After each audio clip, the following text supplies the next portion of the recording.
मैं सबसे पहले अल्लाह सुब्हानहू तआला का शुक्र अदा करता हूँ कि अल्लाह सुब्हानहू तआला ने हैदराबाद की आवाम में मजलिस इत्तेहादुल मुस्लिमीन के लिए जो मोहब्बत थी उसमें और इजाफ़ा फरमाया और अल्लाह ने हैदराबाद की आवाम के ज़रिए मजलिस इत्तेहादुल मुस्लिमीन को हैदराबाद की पार्लियामेंट की सीट से एक तारीख़ी कामयाबी से हमको हमकिनार किया। मैं हैदराबाद की पार्लिमानी हलक़े की आवाम का शुक्रगुज़ार हूँ कि उन्होंने यहाँ से अपने इत्तेहाद और अपनी मोहब्बत की बुनियाद पर 5वीं मरतबा यहाँ से मजलिस के उम्मीदवार को कामयाब किया। मैं तमाम आवाम का शुक्रगुज़ार हूँ, ख़ास तौर से ख़वातीन का, महिलाओं का, कि उन्होंने अपने वोट से और अपनी मोहब्बतों से यहाँ से एक तारीख़ी कामयाबी MIM पार्टी को दिलवाई। मैं शुक्रिया अदा करना चाहूँगा तमाम उन गयूर नौजवानों का और ख़ास तौर से फ़र्स्ट टाइम वोटर्स का और साथ ही साथ हमारे बुज़ुर्गों का कि उनकी सरपरस्ती शामिल हाल रही और जो यहाँ के मोअज़्ज़िज़ लोग हैं, उलमाए कराम हैं, मैं उनका भी शुक्रिया अदा करता हूँ और हर तबक़े के से ताल्लुक़ रखने वाले अफराद का मैं शुक्रिया अदा करता हूँ। और मैं हमारी पार्टी के तमाम मेंबर्स का, बूथ प्रेसिडेंट्स का, हमारे पूरे MLAs का, म्युनिसिपल कॉरपोरेटर्स का और जिन्होंने उस कड़ी धूप में इस कैंपेन को चलाया, मैं एक एक का शुक्रिया अदा करना चाहूँगा। और हम तमाम की इज्तिमाई मेहनत और की वजह से एक तारीख़ी कामयाबी हमको हैदराबाद के पार्लिमानी हलक़े से मिली है। तो मैं इंशाअल्लाह कोशिश करूँगा, जस्तजू करूँगा कि जो भरोसा मुझ पर आपने क़ायम किया है, पहले से ज़्यादा हम लोग मेहनत करेंगे हैदराबाद की पार्लियामेंट की कि यहाँ पर डेवलपमेंट करवाने के लिए। और मैं साथ ही साथ शुक्रिया अदा करना चाहूँगा औरंगाबाद की आवाम का, और उन्होंने इम्तियाज़ जलील साहब के हक़ में अपने वोट का इस्तेमाल किया। अभी वहाँ पर काउंटिंग चल रही है, मगर जो भी अल्लाह का फ़ैसला होगा वो आवाम का फ़ैसला है, हम उसको कबूल करते हैं। और मुझे उम्मीद है कि इंशाअल्लाह ताला ना इम्तियाज़ जलील साहब, ना वहाँ के मजलिस के तमाम हमारे एक्स कॉरपोरेटर्स, वहाँ के ज़िम्मेदारान, उनके हौसले बुलंद रहेंगे। यकीनन हमारी ऐन ख्वाहिश के मुताबिक वहाँ पर नतीजा नहीं आ रहा है, तो मुझे यकीन है कि अक्टूबर में जब असम्बली के इलेक्शन होंगे, हम इंशाअल्लाह ताला ये कोशिश करेंगे कि औरंगाबाद में जो हमको कामयाबी नहीं मिली, हम इंशाअल्लाह ताला असम्बली के इलेक्शन में आज जो हमको कामयाबी नहीं मिली उसको हम असम्बली के इलेक्शन में कामयाबी हासिल करेंगे और महाराष्ट्र के असम्बली इलेक्शन में हम लोग पहले से ज़्यादा ताकत से लड़ेंगे। साथ ही साथ मैं किशनगंज की आवाम का भी शुक्रिया अदा करूँगा कि जिन्होंने MIM पार्टी के हक़ में अपना वोट दिया, और जो हमारी कमज़ोरियाँ हैं हम कोशिश करेंगे उसको दूर करने के लिए। मैं साथ ही साथ PDM की हमारी पल्लवी पटेल, हमारी बहन का, उनकी माता का, उनकी माँ का, पंकज भाई का और उनके तमाम अपना दल के ज़िम्मेदारों का भी शुक्रिया अदा करूँगा कि हमने वहाँ पर भी जाकर PDM के लिए कैंपेन चलाया है। और हमारा ये PDM से जो हमारा ताल्लुक़ है वो जारी रहेगा और इंशाअल्लाह ताला ये हमारी कोशिश थी और हम कोशिश को जारी रखेंगे। मैं तेलंगाना की आवाम का भी शुक्रिया अदा करता हूँ कि हमने उनसे अपील की थी कि जहाँ तक हो सके BJP की कामयाबी को रोकें। उन तमाम हज़रात का मैं तहे दिल से शुक्रगुज़ार हूँ कि जिन्होंने खामोशी से इस मुहिम को चलाया, जिन्होंने आगे बढ़कर ये कोशिश की कि BJP के बढ़ते हुए क़दमों को तेलंगाना में या उनकी कामयाबी को रोका जा सके। मैं उनका भी शुक्रिया अदा करता हूँ। अब दूसरी बात यह है कि मुल्क की आवाम ने एक फ़ैसला दिया है। अब ये बात तो वाज़ेह हो चुकी है कि BJP को अभी काउंटिंग चल रही है, ऐसा लगता है कि उनके पास मैजिक नंबर नहीं आएगा जो 272 का नंबर है। और ये इस बात का ये इसलिए नतीजा आया क्योंकि 10 साल में बीजेपी ने जो नफ़रत की सियासत की थी उससे आज लोग तंग आ चुके हैं। बीजेपी ने जो बड़े बड़े ख्वाब दिखाए थे और वो तमाम के तमाम वो ख्वाब झूठे थे, तो नौजवान इस बात को महसूस कर लिया कि बीजेपी बेरोज़गारी उनका मुक़द्दर बना चुकी है। किसान परेशान था, दलित और ख़ास तौर से जो लोग संविधान को चाहने वाले हैं वो इस बात को महसूस कर चुके थे कि मोदी ने जो 400 पार की बात की वो सिर्फ बाबा साहब अम्बेडकर के संविधान को ख़त्म करने के लिए की है। तो ये एक जो वर्डिक्ट आया है, अब अगर मोदी जी सरकार बनाएंगे तो उनको पार्लियामेंट में बैसाखियों के सहारे आना पड़ेगा, उनको पार्लियामेंट में बैसाखियों के सहारे आना पड़ेगा और वो भी बड़ा अच्छा नज़ारा होगा देखने के लिए, क्योंकि 400 पार, बल्कि माशाल्लाह से इतने जो आप लोग यहाँ पर जमा हैं, आप लोगों ने भी कहा था एक एक का नाम अगर लेके बोलूँ 450, किसी ने कहा 400। तो अंग्रेज़ी में एक कहावत है, you will have to eat the crow now, माने आपको कौवा खाना पड़ेगा। तो अब नहीं मालूम खाएंगे नहीं खाएंगे, मगर कहावत है। किसी एक माशाल्लाह एक साहब ने तो जो बड़े अपने आप को माहिर कहते हैं, उन्होंने कहा कि हैदराबाद हम नहीं जीतेंगे। खैर अल्लाह जो चाहता है वही होता है। तो तीसरी बात, अहम बात यह है कि अगर ऐसा मौका आता है कि देश के तीसरी मर्तबा प्रधानमंत्री वज़ीर आज़म नरेंद्र मोदी नहीं बनेंगे, अगर उसमें हमारी ज़रूरत पड़ी तो हम यकीनन उसमें साथ देंगे, क्योंकि हमने एक पब्लिकली एक स्टैंड लिया है कि हम बीजेपी को रोकेंगे। और चौथी बात यह है कि हम नरेंद्र मोदी से ये बताना चाह रहे हैं कि आप देखो ये नतीजा क्यों आया। उनको सेल्फ इंट्रोस्पेक्शन करने की ज़रूरत है और हम उम्मीद करते हैं कि पिछले 4 साल से जो लोग जेलों में सड़ रहे हैं उनकी फ़ौरन रिहाई अमल में लाई जाएगी क़ानूनी तरीक़े से। क्योंकि याद रखिए कि अगर आप कमज़ोर पे जुल्म करेंगे तो उस कमज़ोर की तकलीफ़ को ऊपर वाला सुनने वाला है। तो अब नहीं मालूम कि फ़ाइनल काउंटिंग होने के बाद कितने सीट बीजेपी लाएगी, मगर मुझे लगता है कि इंशाअल्लाह ताला वो मैजिक नंबर बीजेपी नहीं लाएगी। और क्या होगा, कल क्या होगा, परसों क्या होगा, तो ये हमारा इनिशियल रिएक्शन है। मैं आपके ज़रिए से रेवंत रेड्डी को मुबारकबाद देता हूँ कि उनकी पार्टी 8 लोकसभा सीट पर कामयाबी हासिल की और महबूब नगर में भी हमने भी कोशिश की, कुछ 3000 वोट चिल्ला वोट से उनको कामयाबी नहीं मिली। सिकंदराबाद में मेजॉरिटी कम हुई है और अफसोस की बात यह है कि बहुत से मुकामात पर पार्लियामेंट कॉन्स्टिट्यूंसी में खोल दो प्रमोद है तो बहुत से मुकामात पर हम ये देखे हैं कि टीआरएस के लोग ओपनली बीजेपी को सपोर्ट कर रहे थे। ये भी आवाम के सामने आ गया। ये क्यों किए मेरे को नहीं मालूम, ये एज अ पॉलिटिकल स्ट्रेटजी उनकी बहुत गलत स्ट्रेटजी थी।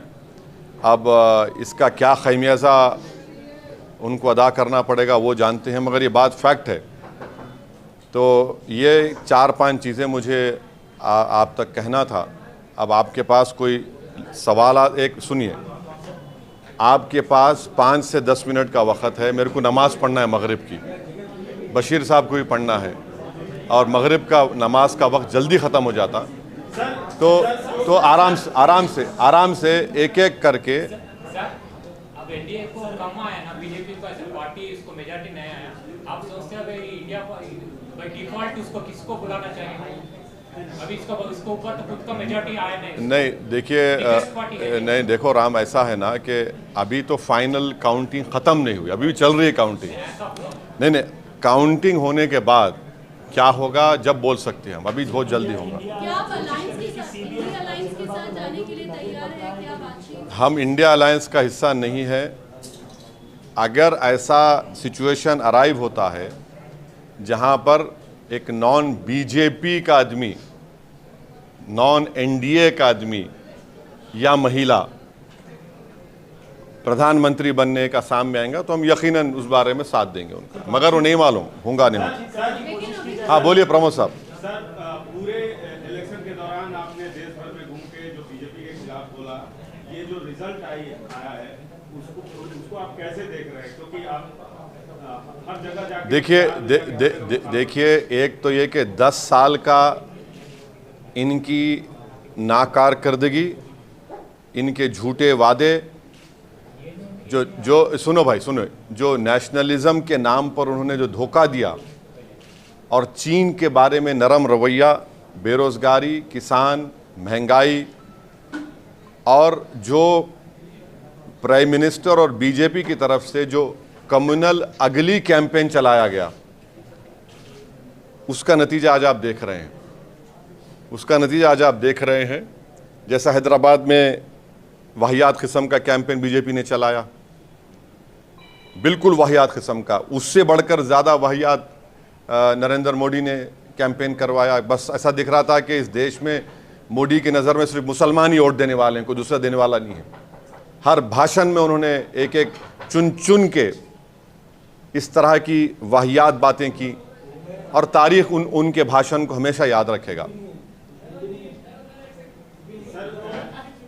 राहुल गांधी ने अपनी प्रेस कॉन्फ्रेंस में फिर से संविधान दिखाया, क्या उससे आप इत्तेफाक रखते हैं कि संविधान बदलने की साजिश हो रही थी? जिस तरह से कैंपेन में चला, कांग्रेस के कैंपेन में जो चला, आप उससे इत्तेफाक रखते हैं? मैं बार बार आपको ये बात कहता रहा कि 400 सीट का मतलब एक ही थे कि या तो संविधान को बदलने की तैयारी थी जिससे आरक्षण ख़त्म हो जाएगा, और सुनिए, या फिर बेसिक स्ट्रक्चर को ख़त्म कर देना।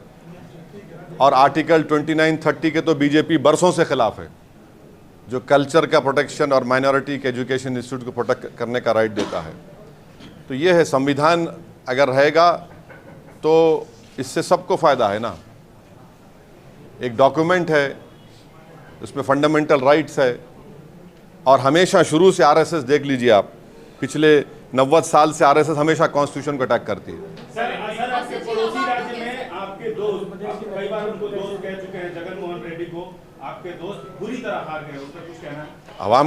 अवाम का फैसला है, अवाम का फैसला है, उसको उसकी इज्जत करनी चाहिए, रेस्पेक्ट करनी चाहिए। मुझे उम्मीद है कि वो रेस्पेक्ट करेंगे।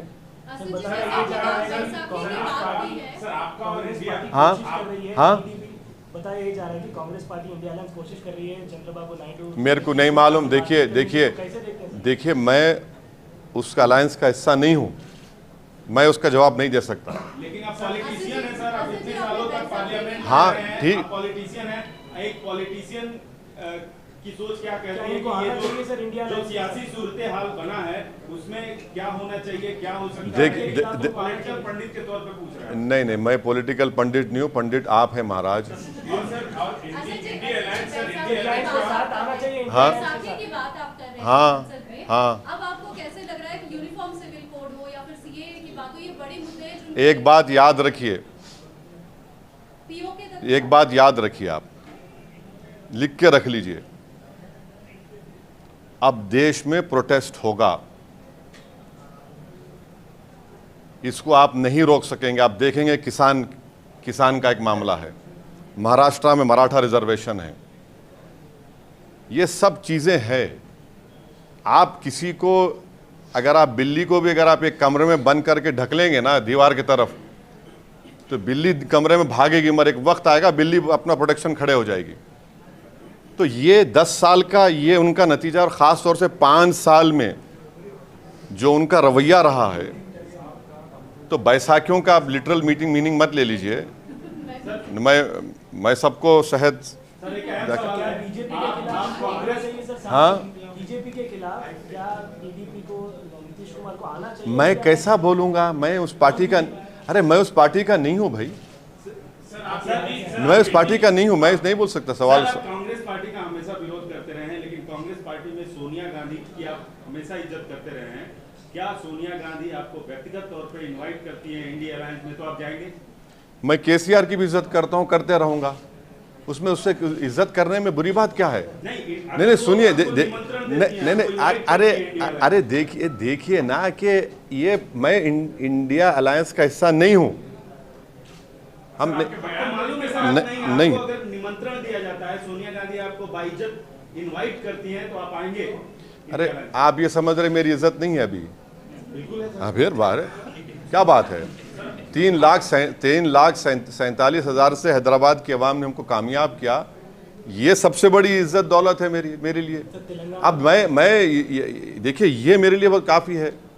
जैसा हमेशा मैंने कहा कि हमारी गरीबी में शाही है, उस खुश हैं हम उसमें। सर, कॉन्स्टिट्यूशन को लेकर आप इंडिया अलायंस के जो टॉप नेता है, टॉप लीडर्स है, उससे आपका बयान इत्तेफाक रखता है, तो आप क्या नहीं एक बहुत कम सीट्स इंडिया अलायंस और बीजेपी और इंडिया अलायंस के बीच में अभी लग रहा है, तो आप क्या उनको एटलीस्ट फॉर्मल तौर पे आप क्या आपका सपोर्ट जारी करेंगे, या फिर उसके साथ साथ सर जो आप बीजेपी के खिलाफ सीएए, एनआरसी, एनपीआर के खिलाफ जो आप वोट मांगे हैं, तो आपको बहुत बड़ी तरीके से जीत मिली है हैदराबाद पे, तो इसको भी आप नेशनली उठाएंगे क्या? बिल्कुल उठाएंगे, हम ही तो उठा रहे हैं इन चीज़ों को, बराबर उठाएंगे। कहने का मतलब जो आपको मैंडेट यहाँ पे मिला, हाँ, इज्जत रखने के लिए, हाँ, उन ताकतों को रोकने के लिए क्या इंडिया अलायंस के साथ मैं देखिए, मैंने शुरुआत में ही आपके पूछे बगैर इस बात को कह दिया कि हमारी पार्टी ने पब्लिकली इस बात को डिक्लेयर किया कि अगर नॉन बीजेपी, नॉन एनडीए का कोई शख्स प्राइम मिनिस्टर बनने की कोशिश कर रहा है या बन सकता है, तो यकीनन हम उसकी तायद करेंगे। मगर अभी काउंटिंग चल रही है, और काउंटिंग मुकम्मल होने के बाद आपको पता चलेगा। ख़ास तौर से बीजेपी वो 272 का मैजिक नंबर क्रॉस करती है, टच करती, नहीं मालूम, मगर मुझे लगता है कि वो नहीं कर पाएगी।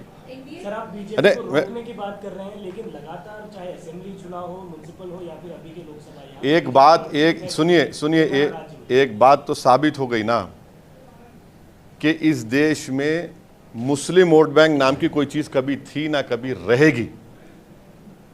ये एक मिथ क्रिएट किया गया था, ये एक मिथ है। ये कभी इस मुल्क में कभी मुस्लिम वोट बैंक नहीं था।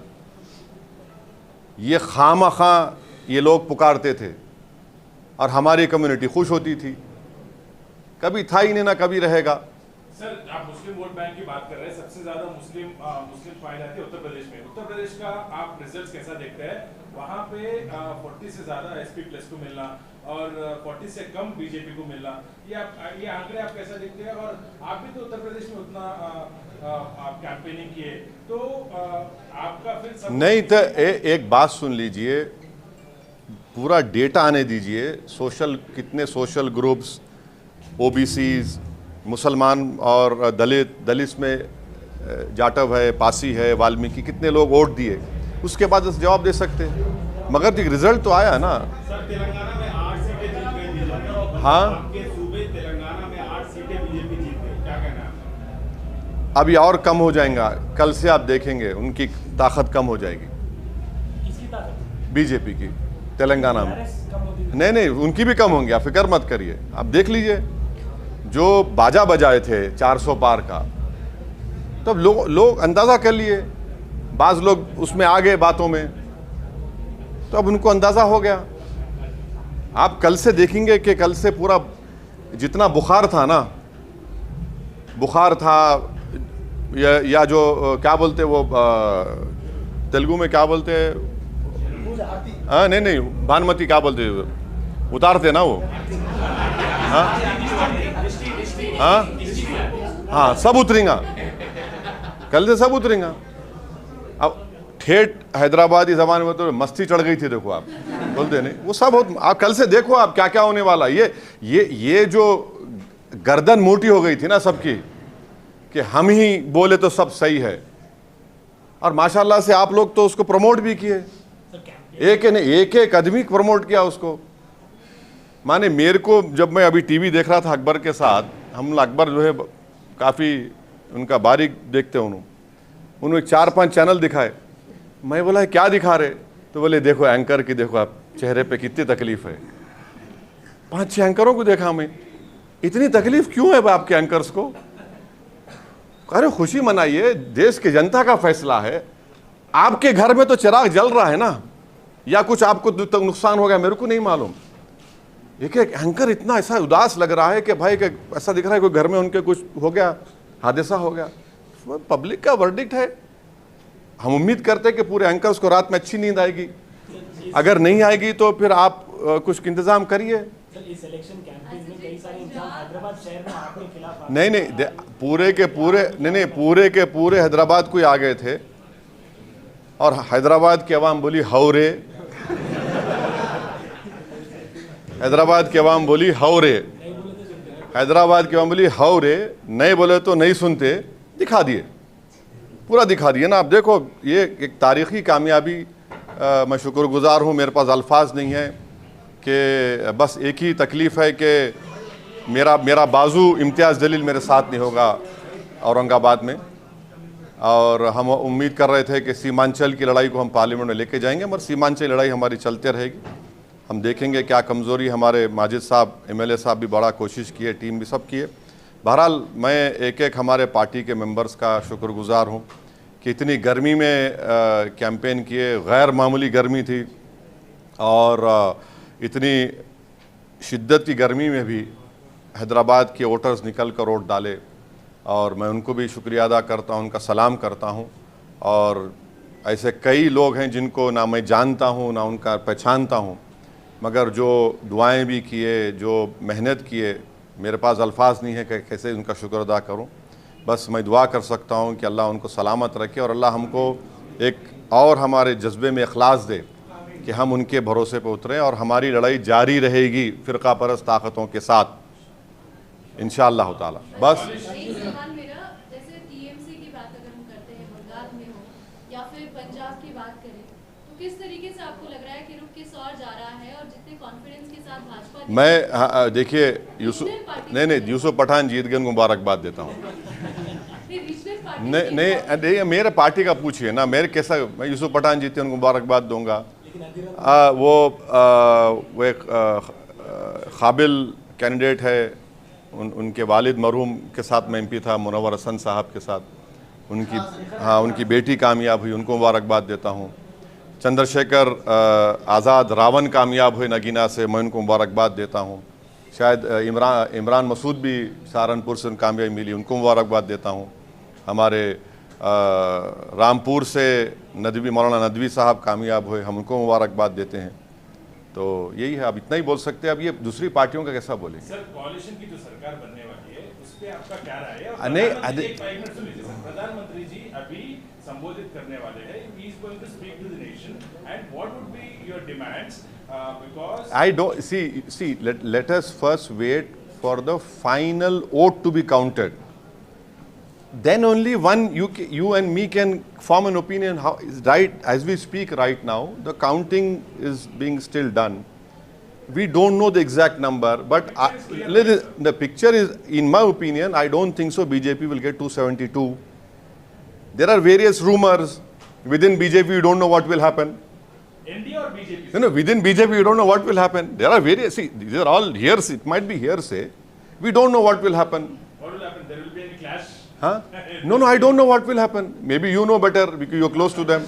I am not close to them. I don't know what will happen. We cover everyone, sir, but No, I know. You cover. I know that. You cover.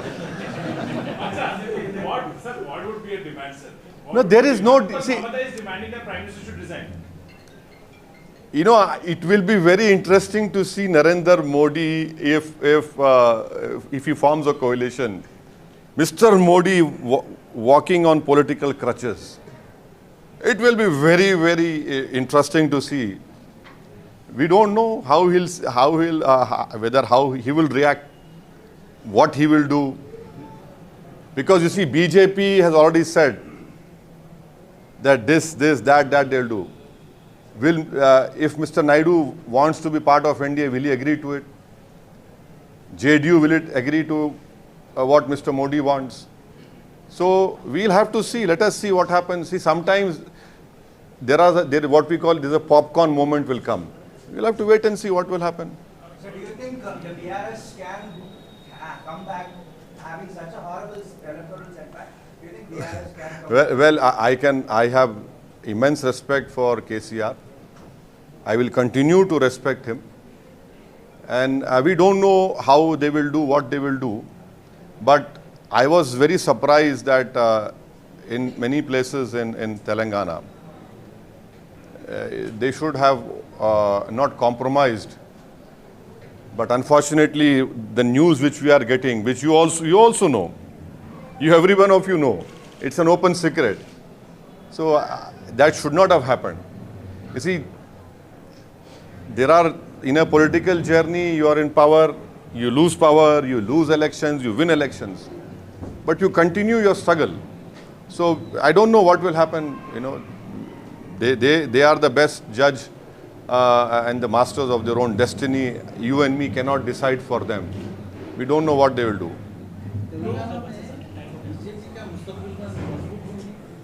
नहीं 8 सीट तो जीते बशीर साहब, तो यकीनन ये 8 सीट हमारे लिए एक लम्हे फ़िक्र है।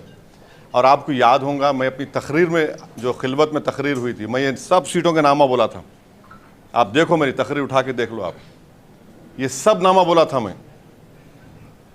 जहाँ से लोग जीते हैं मैं सब बोला था।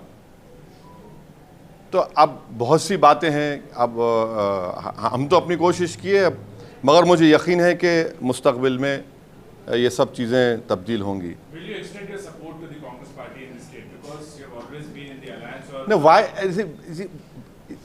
What is this? No. What is this? Today results have come. We want to develop Hyderabad. We want to keep Hyderabad safe. Communal amity should be strengthened. Akbaruddin Owaisi, our party leader, has stood up in the assembly and said, we will extend all the cooperation to you for the overall development of Telangana. We will continue to do that. But why everything has to be done on political basis? See, we have been given the mandate by the people, and we will have to safeguard that mandate also and deliver on the promises that we have made to the people of our respected constituencies. And Muslim reservation, sir. What about Muslim reservation? You should ask Chandrababu Naidu if he is supporting. No. I cannot answer everything here. Let us wait. You see, no. If tomorrow we don't know what Mr. Naidu will decide, but he is part of NDA. No, sir. He clearly said that. So then why are you asking me? Why are you asking me? It should be obvious to you. It should be very obvious to you. असल में राम मंदिर का मुद्दा और अयोध्या में जो हाल है, इसको आप कैसे देख रहे हैं, और खासकर यूपी में जिस तरीके से ऐसा है मैडम, आप एक कैसेट को हमेशा नहीं चला सकते। तो हम ठेठ हैदराबादी ज़बान में बोले तो हम लोग बोलते हैं, खादर खां के खट्टे डायलॉग हमेशा नहीं चलते। समझे ना आप? तो वो ये चीज़ें हो रही हैं, आवाम बेजार हो चुकी है, इनसे तंग आ चुके हैं। आप एक समुदाय को तो निशाने मलामत बना दिए, एक समुदाय को तो आप खतरा बता दिए देश के लिए। अने इतना ऐसा कैंपेन नरेंद्र मोदी चलाएंगे, कोई नहीं सोचा था। बल्कि मैं आपको बोल रहा हूँ, जितने जो नॉन बीजेपी मेंबर वोटर्स थे, वो मेरे को फ़ोन करके बोले, मेरे को अकबर को बुला लो कि हम आपको वोट डाल रहे। क्यों डाल रहे हम पूछे, तो बोले इनके भाषण से। एक नहीं बल्कि कईयों लोग बोले कि ये चीज़ हमको नहीं चाहिए। ठीक है, थैंक यू साहब, थैंक यू।